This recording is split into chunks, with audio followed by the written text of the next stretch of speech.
Welcome back. Mention the name Morgan to any English sports car buff and he'll immediately think of a spindly little three-wheeled machine, half motorbike and half car, beating the pants off a whole range of factory-built specials and racing cars in hill climbs in England in the 20s and 30s. Now, the Morgan Car Company has quite a remarkable history.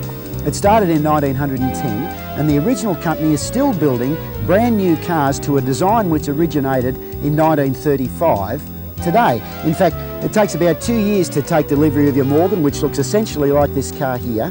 And the same traditional English styling, all of the same attributes are available in brand new cars built today, and they cost somewhere between $50,000 and $60,000.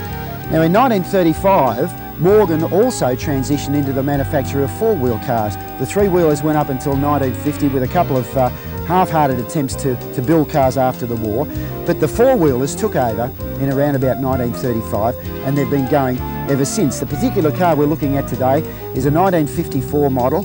It's powered by the four-cylinder 1991cc Triumph TR2 engine and has quite sparkling performance. In fact, I'd never driven a Morgan before and that's quite remarkable too.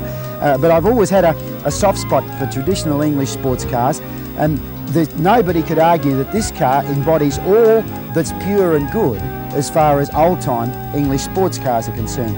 At first glance, a lot of people mistake them for MGs, but there are some subtle differences, but most important ones. For instance, the door on the Morgan hinges at the front rather than hinging at the back. It doesn't have suicide doors.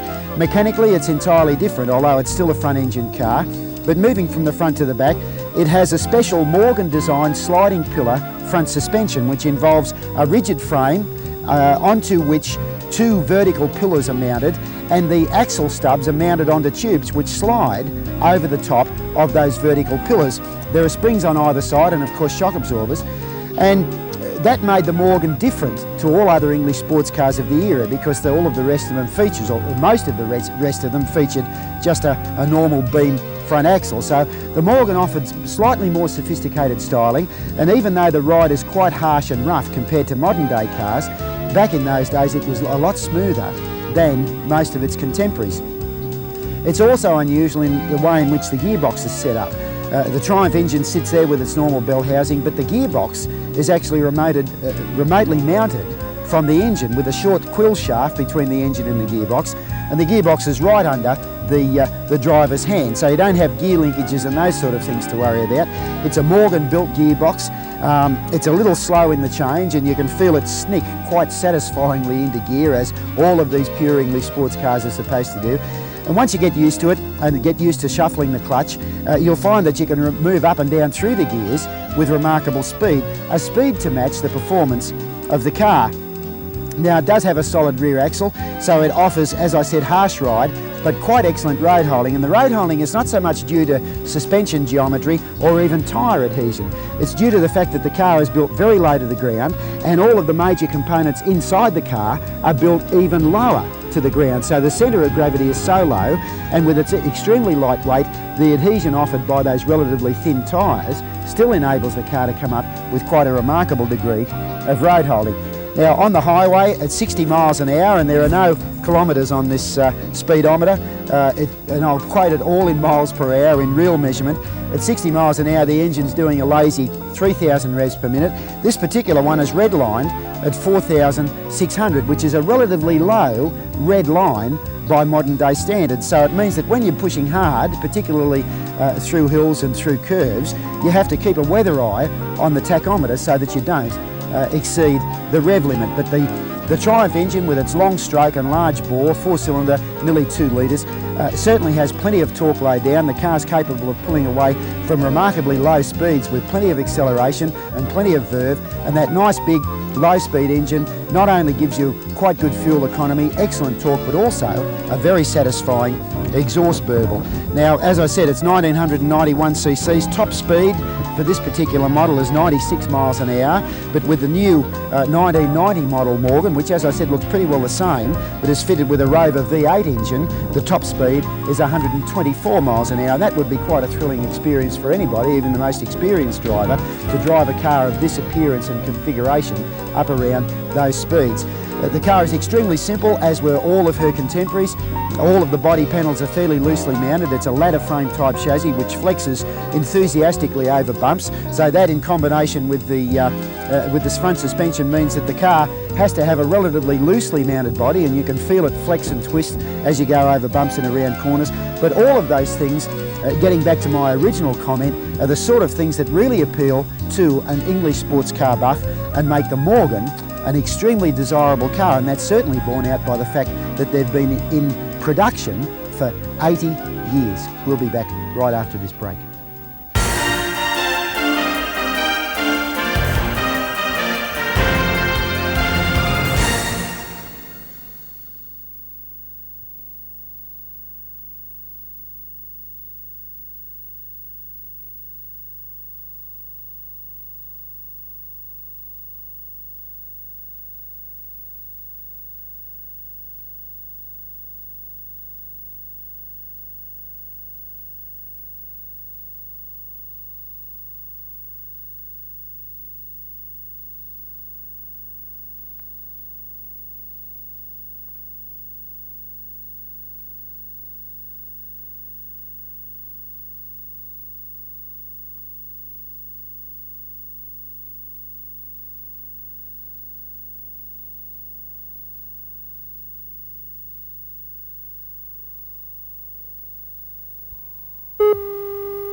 Welcome back.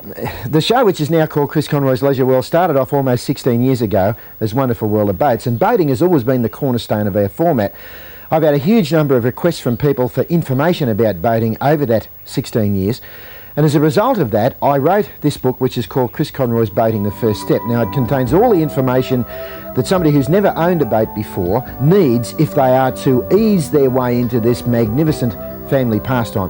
It's safe, it's hugely enjoyable, but there are some little techniques, particularly when it comes to launching and towing and that sort of thing, that you need some help with, and the book actually does that. Now, we market this book and have over the last couple of years in conjunction with the Chris Conroy Nev Howard Big Butte Boating and Fishing video, which by the way contains a test on the boat that we used for the photos in the book, which I regard as the ideal entry-level boat.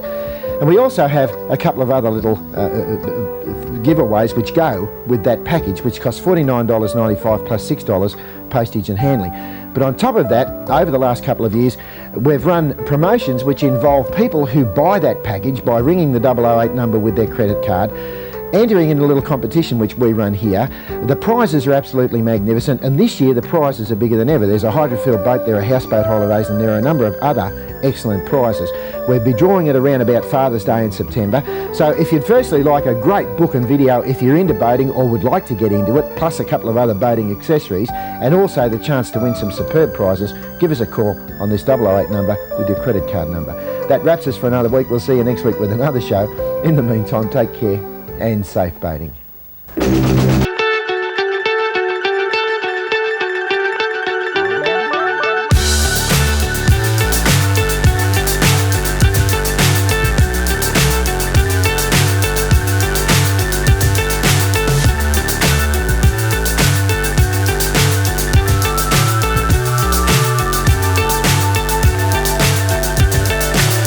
So high I'm hypnotized. What's up is down, what's left is right. Chasing stars and holding you. I can't see the end, but we'll see it through.